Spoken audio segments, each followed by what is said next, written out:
Xitoylik erim O'zbekistonda nimalardan hayratlanib, xitoyliklarga nimalar haqida kelib maqtanib gapirish haqida sizlar bilan makiyaj qilib gapirishamiz. Birinchi o'rinda O'zbekiston ob-havosi haqida bitta men erim emas, O'zbekistonda yashaydigan barcha xitoyliklar Xitoyga kelganda maqtanib gapirishadi. Ikkinchi o'rinda esa O'zbekistonda yetishtiriladigan mevalarning asl tabiiy mazasi, tarvuz, qovun, qulupnika, ko'proq chereshni erim ham arzon, ham mazzali deb maqtaydi xitoyliklarga.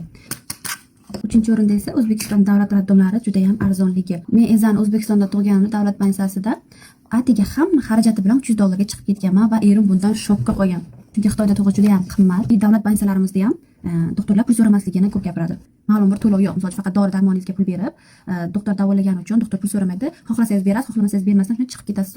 O'sha narsani erim ko'p uchratgan va xitoyliklarga O'zbekistonda shunaqa qulayliklari bor haqqi uchun. Biz necha marta ishimiz tushgan bo'lsa, juda ham arzonga chiqib ketganmiz deb rosa maqtanib gapiradi erim.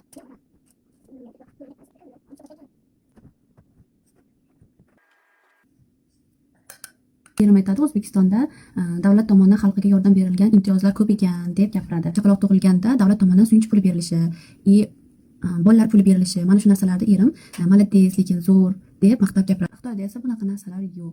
Yengilgina makiyajim tayyor. Birdan ungacha baholab ketinglar. Sizga O'zbekistondagi qaysi sharoitlar juda ham yoqadi? Kommentariyada yozib ketinglar. Obuna bo'lmaganlar obuna bo'lib qo'ysanglar, xursand bo'laman.